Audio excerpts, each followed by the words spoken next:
Right, hi guys. My name's Derek. I'm running, hopefully going to be running a series of podcasts involving people from all aspects of the music industry. And today I'm joined by the very busy and awesomely talented Mr. Nick J Townsend of the band Week 13. Hi, Thank Nick. you very much. This could be the only pilot if this is very unsuccessful, but I'm sure it'll be fine. Yeah. Right. So what would the aim of the podcast really is going to be to talk about musicians and music-related topics that are appearing and occurring now in the industry, and that's one of the things we're going to hopefully talk about today. And one of the things, we've had some really cool conversations over the amount of time we've known each other. I love chatting to you, and we've always had really good thoughts and insights and whatnot. But today in particular, I think we were going to try and focus on maybe one, maybe two. And one of them was, it's up to you which one we go with first, but leadership. Well, that's quite a hive of topics in a topic, leadership. I brought up leadership because every single band I've known, I've met a lot of bands, they've got different ways of structuring how they do things. And if there's poor leadership, you can tell. Yeah. It's easy because they're not organised. Yeah. They're all running around like they don't know what's going on. Everything from working in rehearsal studios to going to a recording studio, setting up for gigs. There's a word which musicians don't like to use. It's called being lazy. Right. It's two words, really. Laziness is one. Yeah. But if you've got like a group of musicians, let's face it, most of these groups of all types of bands, the shelf life for any band is usually between 2 and 4 years. The reason for that is because a lot of bands, I won't say any exact percentages, but they usually meet at school, high school, or a college, or even a university. And when that university course comes to an end, people go different places, or they go home, and if sometimes it's a distance thing, and so if your band has to sort of fall apart after, say, a college course, someone, if they feel that passionate about it, is the leader because they're the ones most passionate about it, and go, right, we need to replace the guitarist because he's gone off to Glasgow and we're based in Leeds. So that's not going to work. I mean, it could work, but probably not. So there's a leader because whoever's most passionate technically is the leader.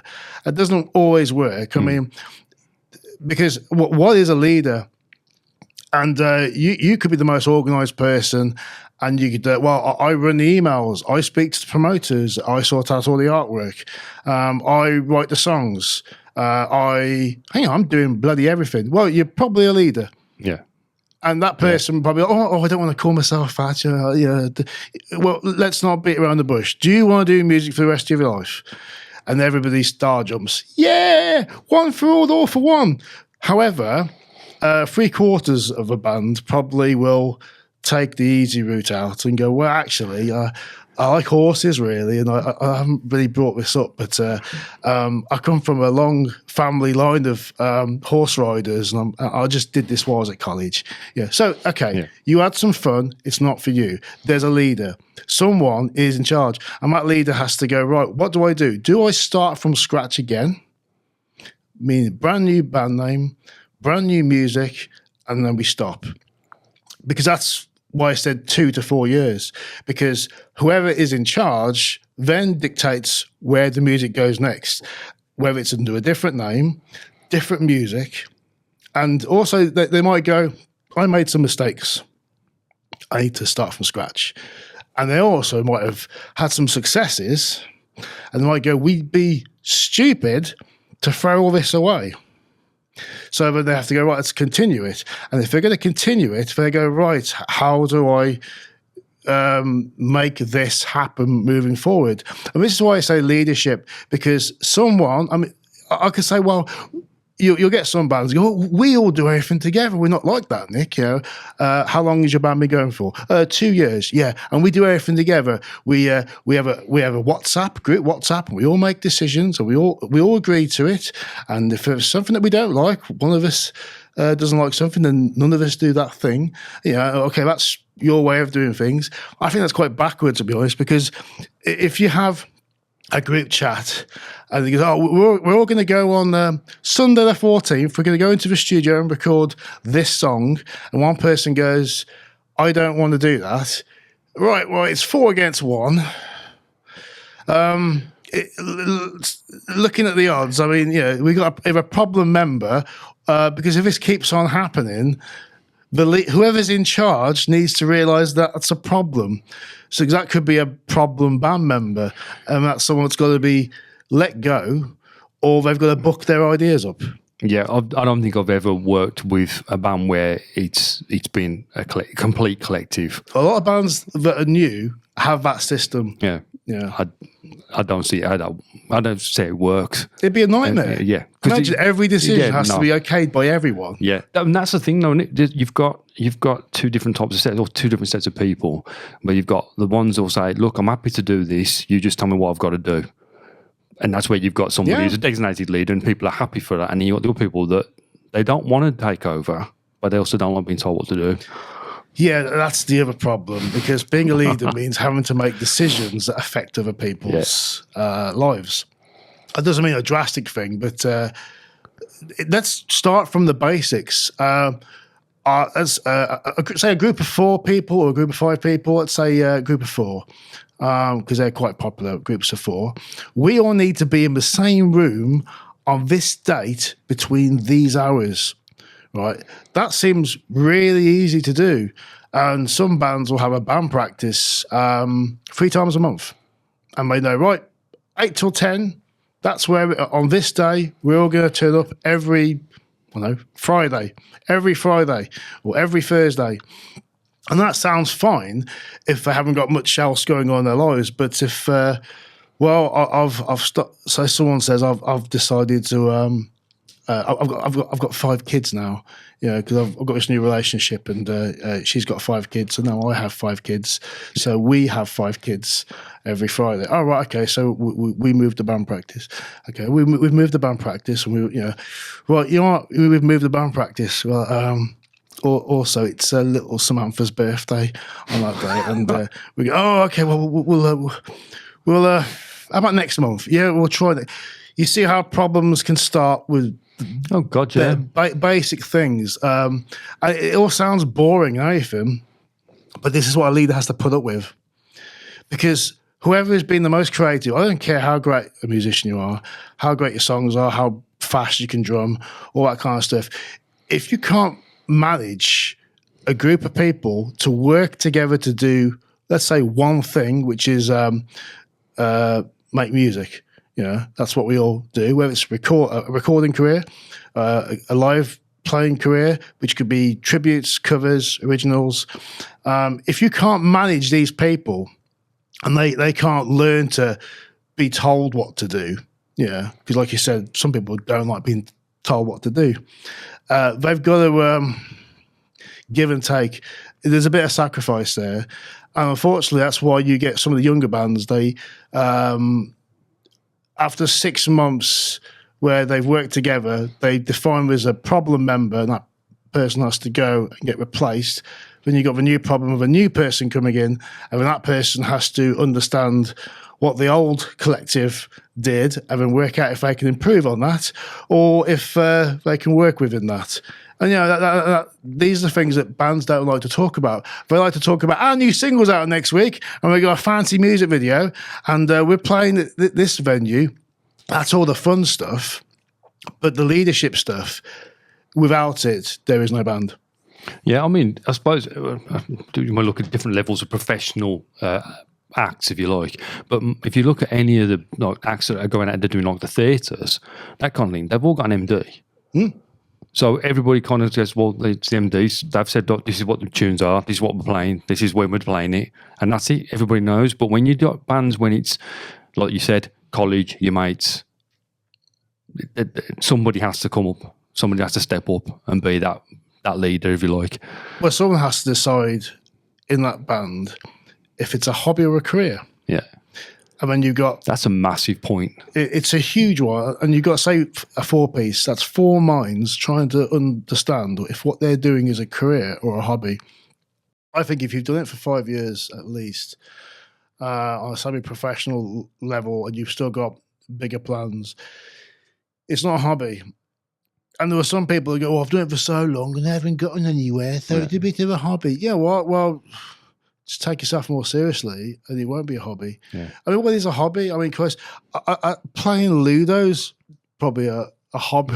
I barely play it, but if I was going to be asked what a hobby was, I'd think of playing some board game or something. That's a hobby. Or playing with a train set. One of the chats we've had, especially with some of the students, and anybody else, friends that are doing what you said, like what you might call lower level. So they're playing in bands. Some of them are function bands, some of them are cover bands, but they're earning something from it, and they're getting out there and they're playing. They're perfecting their craft, whatever it is. To me, and it always has been, they're still in the industry. It is still a job, whether it's a part-time job, but that's when, like you said, that's when it's gone beyond being a hobby. I think it goes beyond a hobby when you have people talking about what you're creating as more than just a chance. It's like, I've written a song, and lots of people know the words to that song, and they sing those lyrics, and they buy the T-shirts, and they watch your music videos, and they come and see you play. They know your band name, they know who you are, they know what you do. It's becoming more than a hobby, because if you're a hobbyist, you'd be like very well. If it's a hobby, you'd have no real direction, and you must, if you're going to be a leader, have a direction forward. If you're going to be a leader and the direction is backward, then yes, it is a hobby. But as far as moving things forward, sometimes you can be moving forward and you hit walls, right? That's normal, right? I remember I was at school, and this is a lesson I think I'll tell anyone this lesson.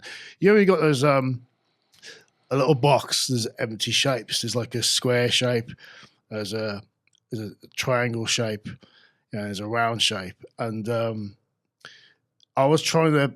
I got like the rectangular one, and I was sticking it in the one, and I think the teacher said something. No, that's the circle. It doesn't fit in there. Yeah. Anyway, I think she went off to do some marking or something.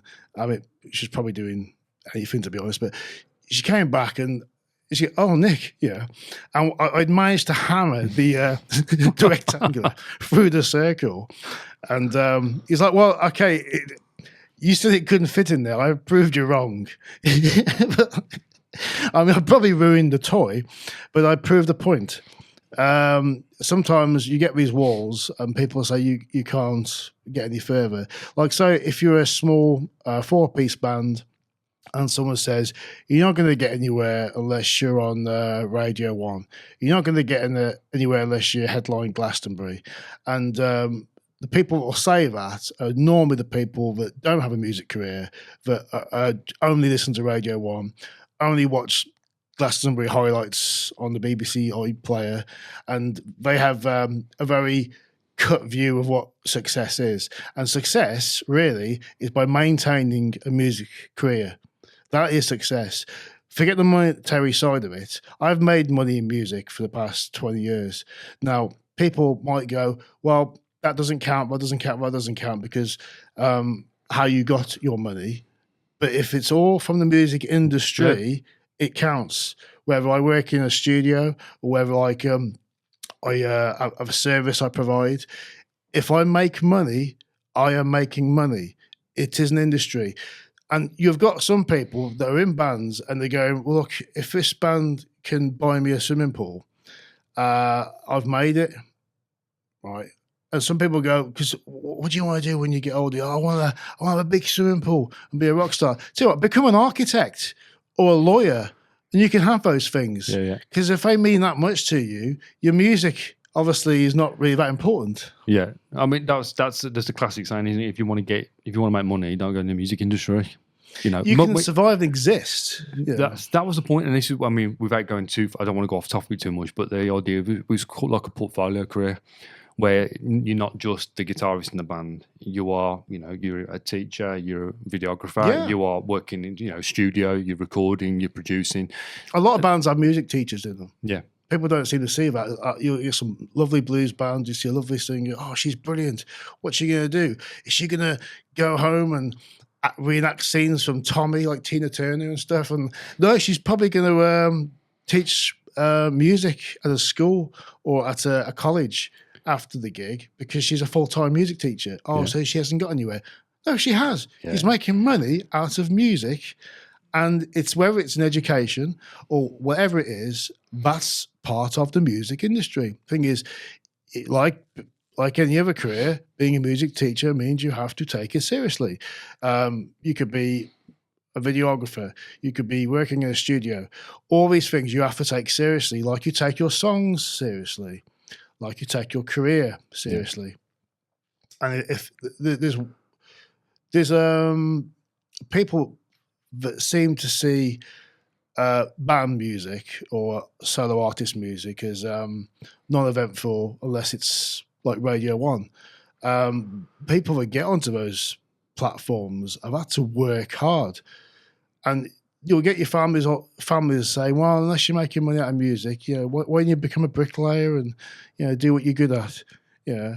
And those kind of like little daggers. But to be honest, they're kind of correct in a sort of way, because do what you're good at, fine. Do what you're good at, music. But stop like putting yourself down. Stop saying things will never happen. Take your music seriously yourself. Yeah, I think that's a thing, going back to that point, isn't it? If you can make any kind of money working in the industry, no matter what level, you're still doing it. That's a success. For me, I'll say this on there. What year is it now? 2024. Long week. I think it wasn't quite 20 years ago. It was a bit short of that. I became homeless. Yeah. To the point where I didn't know that. Well, not many people do, because I wasn't homeless for long, and I just got on with myself. I had to work out what's important to me. I still wrote music. I'd come out of a big relationship. It was big to me at the time because it had gone for a few years. But I got work. I got a job in music, and at a point where I could have just been on, I don't know, benefits or even just on the streets. You know what I mean? I could have just like be that person you walk past in Tesco's that asks for a quid. You know, I could have been that guy. But I picked myself up and I took myself seriously. Every day counted, and I moved my career forward. I could have gone to a homeless shelter. I did a lot of couch surfing. But I built myself up, so I got to a point where I got somewhere to live. I was still doing music because it was important to me. How important is it to you? Are you asking me direct? Well, just to the audience. Well, let's say you lose your home over it. You know what I mean? Let's say you lose everything. How important is music to you? Yeah, I could answer that, and I think it would go on too long. Because there's another topic here that I want to talk about, and that was about how important music is. And there's a whole thing I've got lined up where I'm talking about the way that we've been underfunded, the whole education system of music, that it's not, and like you said, a lot of families are saying it's not a guaranteed career, it's not this, you know, COVID happened, retrain, go out and retrain. Oh, I felt for so many people. It's a crazy time, but I don't think you can ever stop. I never stopped during COVID. I wasn't breaking any laws. I still maintained my music career during the lockdown. What I did, I used my head and thought, okay, I know what I can't do during lockdown. What can I do? And I created things like writing a song. I mean, you can do that without the need to go out and do all the things that we couldn't do, where everyone said, you got to stay indoors, you can't do anything. Right, okay, so what can I do? I've got the internet. And you work out what you have got and you create stuff. And a lot of musicians did. When lockdown first happened, I remember the farce of watching every 5 minutes on Facebook. They'd be like, it's Thursday, I'm your musician, here's my settee, I'm going to play all the songs for 2 hours because, you know, keeping us all going, keeping us all entertained and stuff. And, you know, we're all in this together. You know, I watched that and I thought that is a bad strategy, because once you've played your set list this week and you play the same set list next week, you've got no more songs left. And, you know, one by one, they all started falling like you know, something like a huge virus had gone out. People were dropping down like flies. Same for the musicians that were trying to like, oh, I need attention, and they were playing the whole set, like 2-hour sets live on Facebook, and people go, oh, that's great, like, yeah, and they weren't thinking. So the following week they did the same thing, and then the viewers dropped, and then I wrote some new songs, and then after 4 weeks they stopped. And then they all stopped because they realised it was a stupid idea that, like, oh, I'm just going to live play all my material that I've worked hard on, and then everyone will get bored of it. I don't care if somebody got 1 million views from it. I know lots of bands that did all that stuff, but they just, that desperate, and there's a desperation I like to talk about, because lots of people, if they don't get the attention, they get desperate and they'll do anything to get the attention. That is not necessarily good for your career. I watched so many musicians' careers die because they stopped getting the attention after 4 weeks during lockdown and they were playing all their songs live. Well, you got some attention, but it was very limited, that success. And it wasn't a feasible business plan. Yeah, I mean, I think you're linking on to that was the other topic, and it is linking into that topic we're possibly talking about the whole self-promotion side of things and the social media, and it seemed like you said, seeing people either putting out or responding to content that is under par for them. Well, you've got to have content if you're a musician. So you'll get musicians still to this day that will go, oh, we don't really do that. We go out and play live for that. You know, that's all we do. Well, no, because when you go out and play live, people take photographs of you, whether you like it or not. Yeah. So you do have social media, right? You can't stop that. Yeah. Right. And if you release a song, it's got to have a piece of artwork with it, right? And that artwork represents you and your music. And if you are going to have a music video, whatever's in the music video represents what you do musically, visually and artistically, all these kind of things. But there's a laziness that's happened since lockdown because of things being so easy. The fact that you could get on a settee, get your acoustic guitar and play a song for 8 hours, stream it live. Oh, that's easy. I can do that. Yeah, and all the idiots got out their guitars. Right, oh, yeah, we can do it. And because everyone's doing the same thing, suddenly the artistry died, because it's like, oh, I'm underselling myself here. You know what I mean? What I should have done is do something impossible. And that sounds like the most bizarre sentence ever. You do something impossible. Basically, you can't do something impossible, but you do something that's very hard to do, that takes talent, like all your Elton Johns and all your big artists. They did something impossible. They wrote an incredible piece of music that only certain people could write. And that's the thing, you see.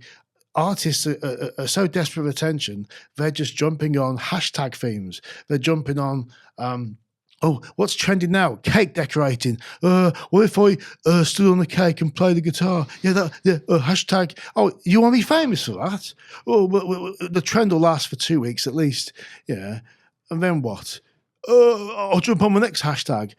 If your career is that dependent on social trends, there's nothing there.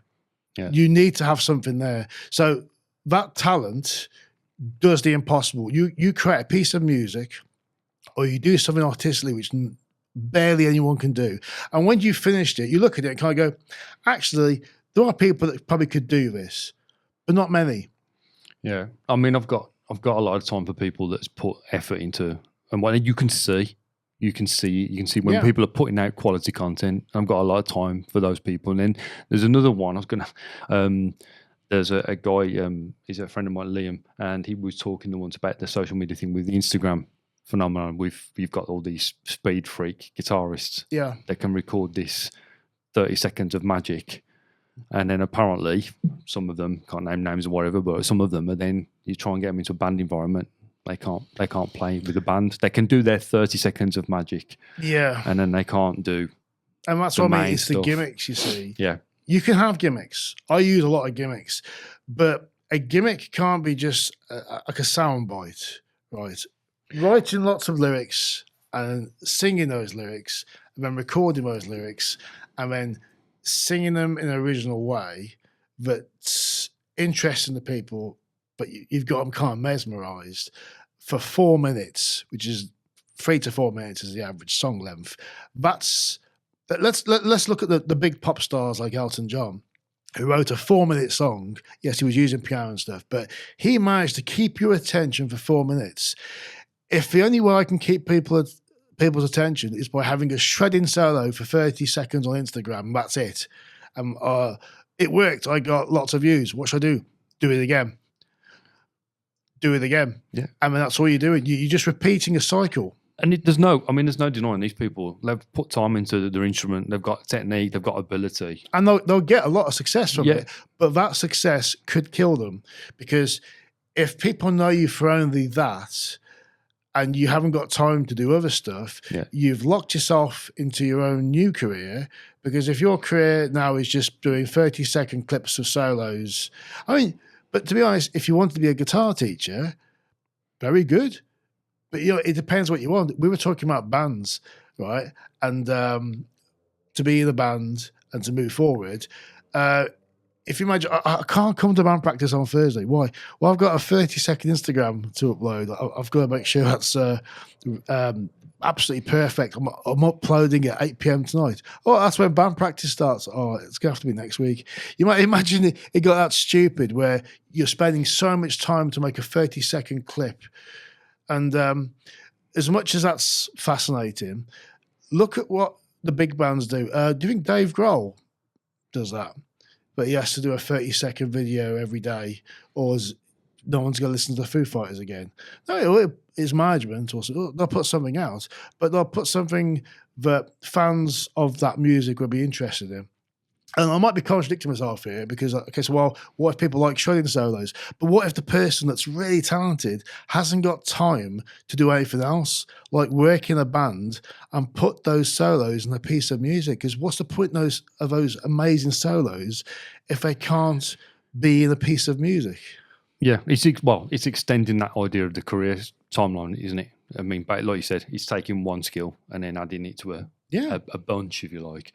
I mean, going back to the thing about the bands and trying to, like, people getting started, it seems to be you're in a catch-22 now. If you are not doing social media content, and it seems, I'm hoping that the short form thing is slowly going to drift a little bit, so we get more long form content. But at the moment, it looks like the short form stuff's staying. But if you're not, I think it's always been that way. I'll tell you why. Long form, what's that, say, hour to 2 hours? Well, no. I mean, apparently it's anything 10 to 15 minutes. Because what you've got now, you've got your 60-second reels. Some clips are like 20 seconds or whatever it is. But no, anything sort of 10 to 15 minutes is considered long form. Well, let's look at it in a different way. Name me a movie that you've seen that hasn't got like a short trailer. Yeah. No, you don't see the film first. Normally, you see the trailer or you see the movie poster. And it says since the 70s. I'm talking like mainstream movies. You'll get like The Exorcist. It's the scariest film you've ever seen, and I want to see that. But if someone just said The Exorcist is playing, what's that? Oh, it's kid vomits and this stuff. No, it doesn't sound like my kind of thing. Yeah. But once you've seen the trailer, and that's the short form thing. Now, you imagine if you're on Instagram and you created 30 trailers in a year for the same film, I don't think it would work. If you've got one good trailer, that's it. Yeah. Then they see the long form. And this is why I'm saying where TikTok and Instagram, and I'm not knocking those social media platforms. I think they're brilliant. But I think the problem is when you dilute what you're doing and you're doing the same thing again and again and again, and your long form, which could be an album, is not getting the traction it needs because you're so concentrated on that 10 seconds of stardom. I must get X amount of views. You can promote your band on these platforms as long as you give them a short insight into your band, and the goal is that they get to like your band and become a fan of it, and they explore what else you do. You know, if it's only, I've seen that TikTok video, so I don't need to be interested in the band, and you do it wrong. It should be, you see the advert, like you see the advert for the film, like The Exorcist. I want to watch that film, you know. Yeah, I mean, it's a social media form of what we used to do back in the old days, which was you had a single come out. You had a single come out, and then that's hopefully sold the album. 2.5 minute single. I love that single. I might buy the album. Yeah, well, a lot of record companies used that, didn't they? They used that. They deliberately had some of the bands, and they was like, "We've got one hit song on an album full of filler." I bought this album. It's nowhere near as good as that. But that's the thing. But at least you go, right, I'll never make that mistake again. Yeah, but like you said, the short form was the single. Yeah. Now, obviously. Do you think? Sorry, Nick. Do you think that literally what it is? Well, you mentioned it. You kind of like linked onto it. Do you think it's the fact that it's overpopulated and there's so much junk? I'll call it junk. I'm not creating that stuff. I'm going to agree with you straight away. Right? Yeah. That it's so hard to find the good stuff, and the people that when you do find that good, the point you consider the good stuff, you can see it. You know it. You can see its quality. You can hear its quality, and that's the stuff that ends up where you find long form. Well, you talk about the good stuff. Let's say there's a band that make the good stuff. Yeah. There's also thousands of others doing, say, mediocre stuff. Yeah. But the band that's doing the good stuff, say, puts out a TikTok and an Instagram. Our single, our entry level, a small gateway into our music, comes out on this date, and the album comes out the week after, let's say. That's the long form. So the goal is you promote the single, and when they check out the rest of your back catalogue, if they're new to it. And if they're fans of it, they go, wow, we want new stuff, so you make new stuff. That will make sense. But you're either going to keep on promoting that fact until you make your next thing, and endanger boring your audience, because they're going to want something new.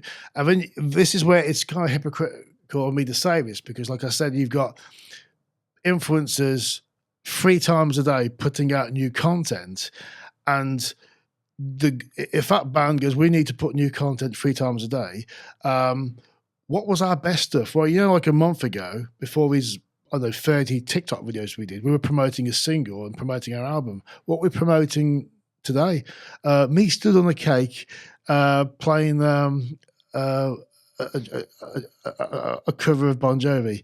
All right, it's not quite us, is it? No, yeah, but it's trending right now. Yeah. So me stood on this cake playing a Bon Jovi song, and because bands tend to want to sort of jump on platforms and jump on trends, what they were doing, which got them the first time somebody made a compliment to them, said, that's a brilliant song, I'd love to see a music video for that, or that'd be great if that was played on the radio. The things they're doing right, they're not promoting enough.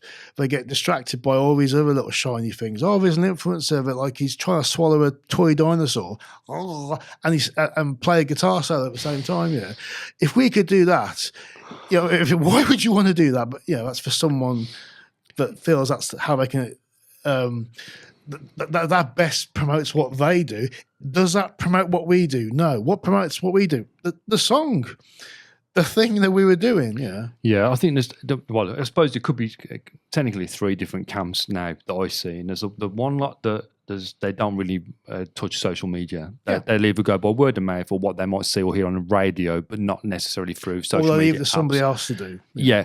Then you've got the others that will just watch any of this swipeable. I don't want to make judgments. I'm not in a place to judge. We're just having a discussion, but where it's swipeable nonsense.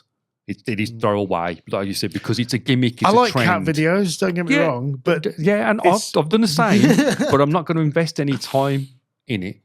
It's once it's done, it's gone. Yeah. Then you've got the other, and I think this is where I'm hoping this is the way it's going to continue to go. There is a section of the public that when they see something and they can see it's genuine, that's when they start to invest. Whatever the reason they like what you're doing, that's when you've got your audience. You know what your audience is. You're doing so, whether it's writing a song or playing something live.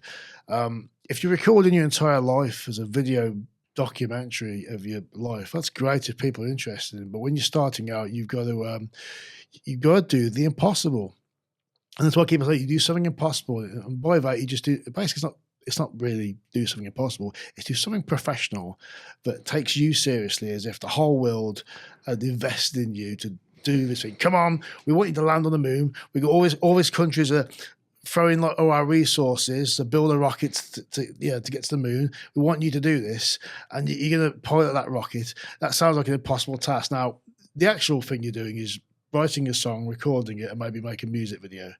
It's a totally different thing. But if that seemed impossible, once you've done that and people see that, suddenly you go, oh, what else can I do? And if that didn't work, you can go, well, how can I make it better?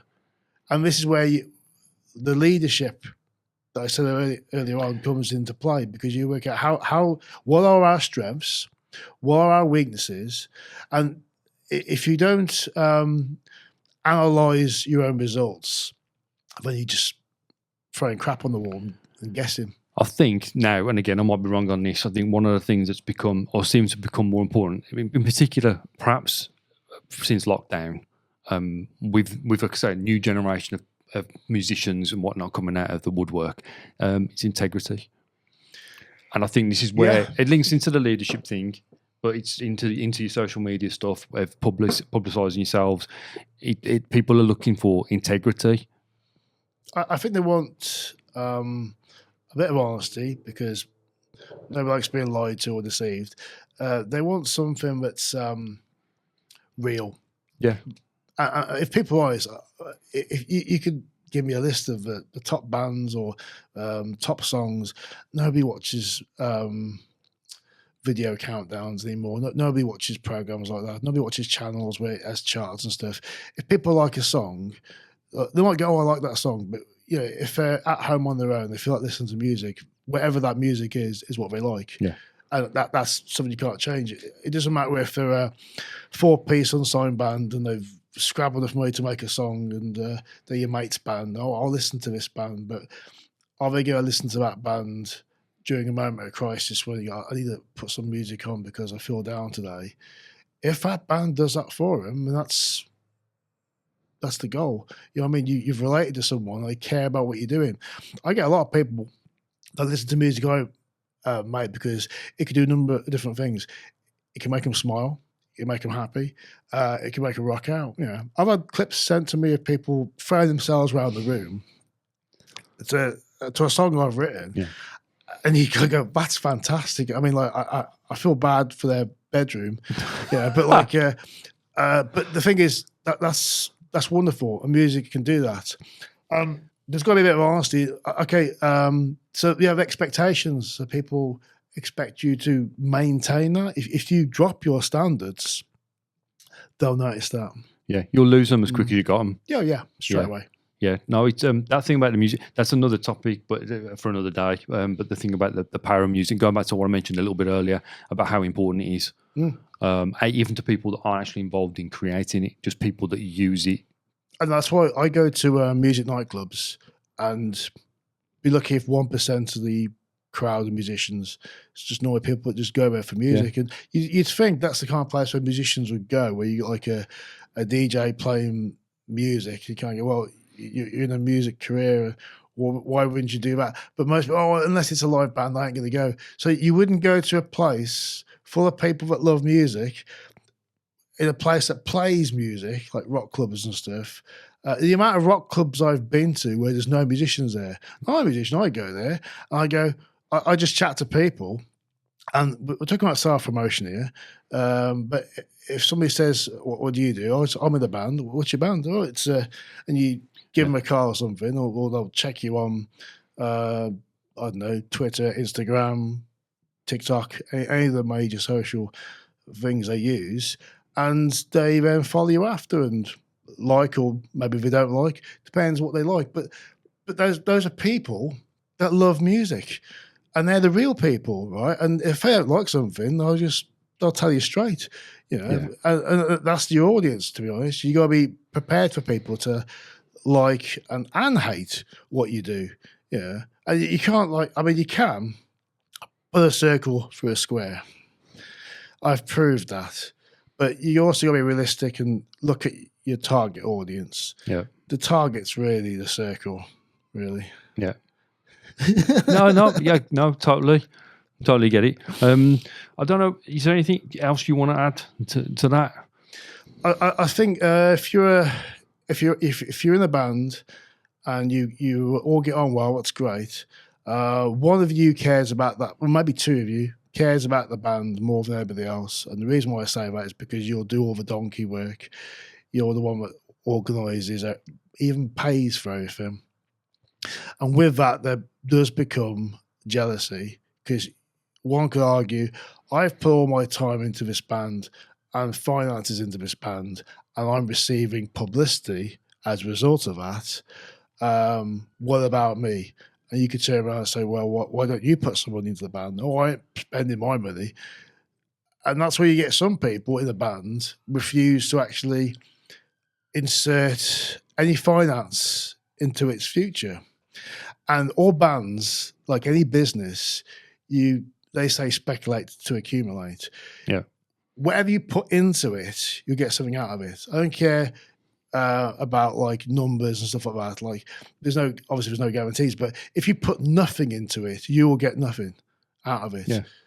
So you, however small it is, if you're putting something into it and you sure care about it, you'll get more out of it. If you put nothing into it, why expect anything more? Yeah, it's a cliche. It's a cliche. It is a cliche, and people hate it. I know a lot of people hate it, and it's about what you put in is what you're going to get out. And I've got no sympathy for people that will moan about something where they're not prepared to actually invest their own time and resources into it. It's like if you're not prepared to step up, well, you're not prepared. I saw a great conversation. I think it was I know it was Jimmy Carr, and I think it was Dora, the CEO, and he said, people want what I've got, but they don't want to do what I did to get there. That's it. And that's a great one.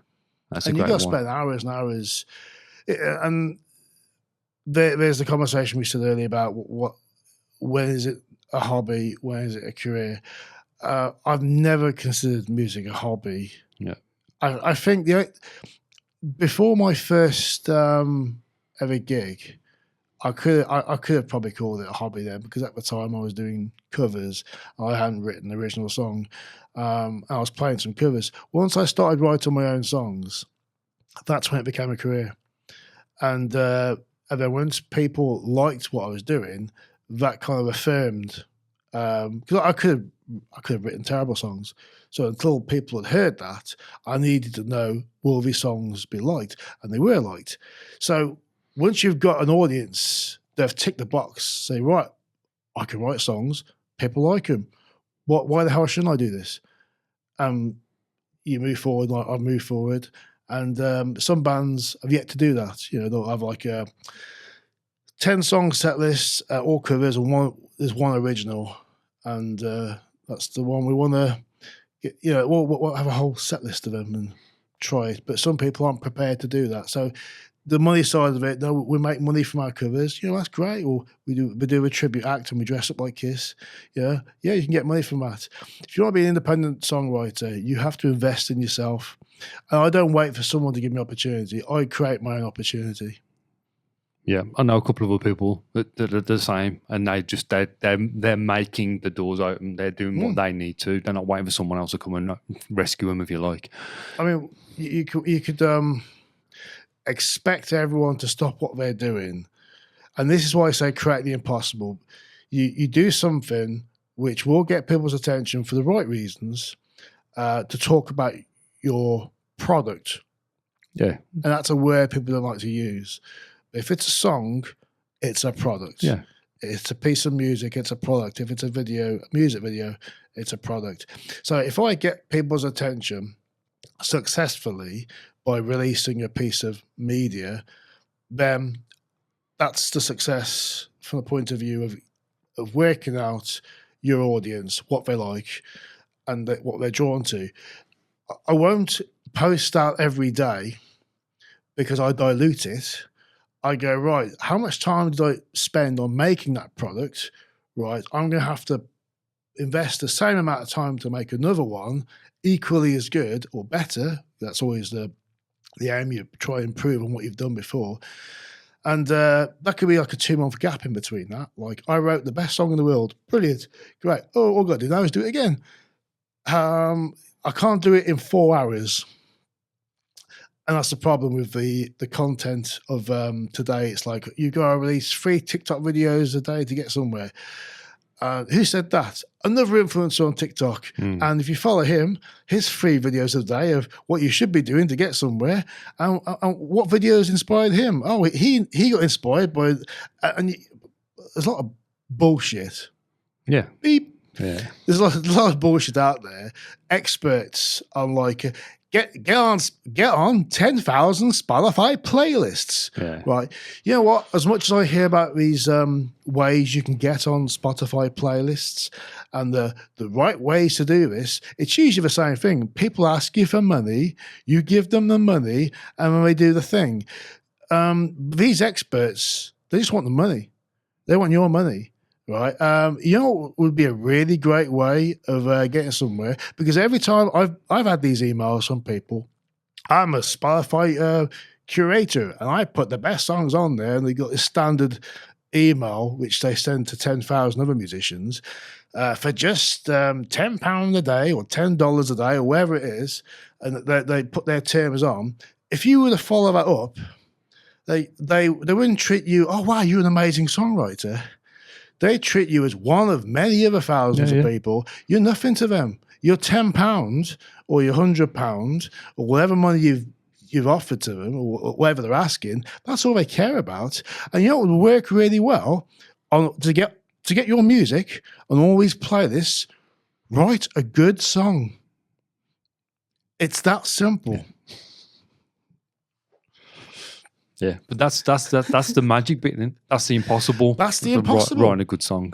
When I use the word impossible, it doesn't mean I've got to make the song which every human on earth will like. That is impossible.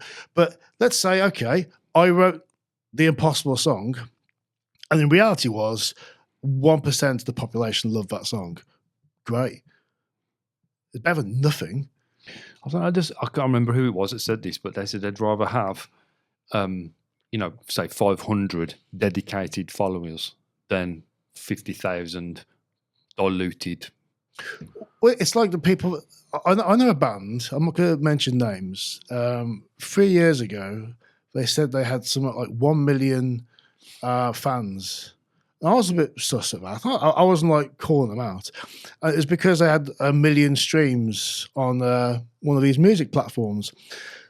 The thing was, if they had 1 million fans, then that fan would have probably checked out all their other stuff, and all their other stuff is like no activity, like 50 likes on Facebook, 2 plays on YouTube. You know what I mean? So that doesn't make sense because you got 1 million streams. Why haven't you got at least some of those fans filtering out, investigating what you're doing? To be honest, you've probably paid for that promotion or been fortunate and you got some good publicity there, but it obviously didn't do the job, because if I like the Foo Fighters with the window, which is usually the single or the little snippet, I will investigate the long form, which is the back catalogue. If I don't care about their other songs, it's not worked.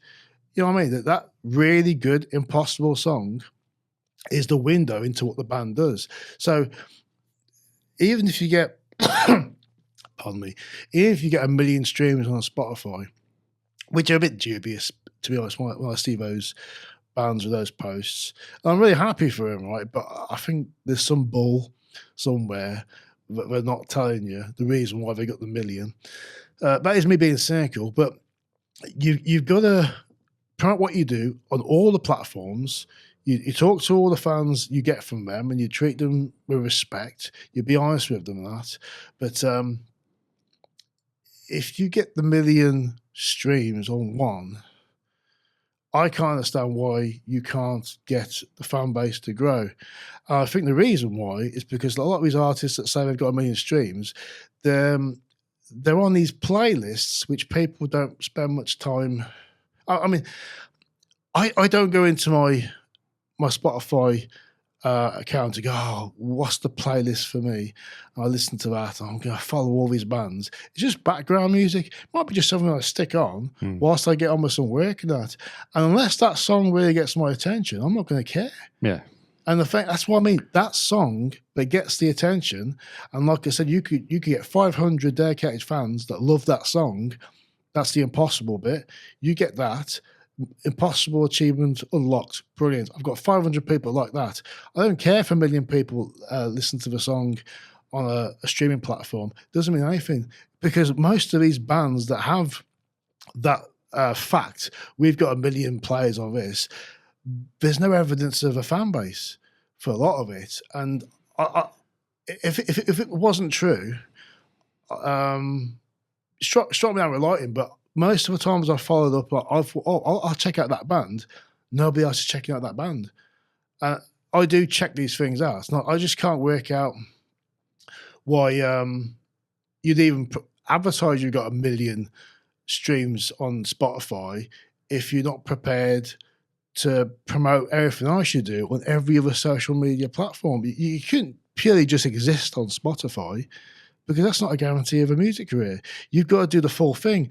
I use all the social medias, the YouTubes, the Instagrams, the TikToks. Some people are prepared to do nothing, and they usually get no results.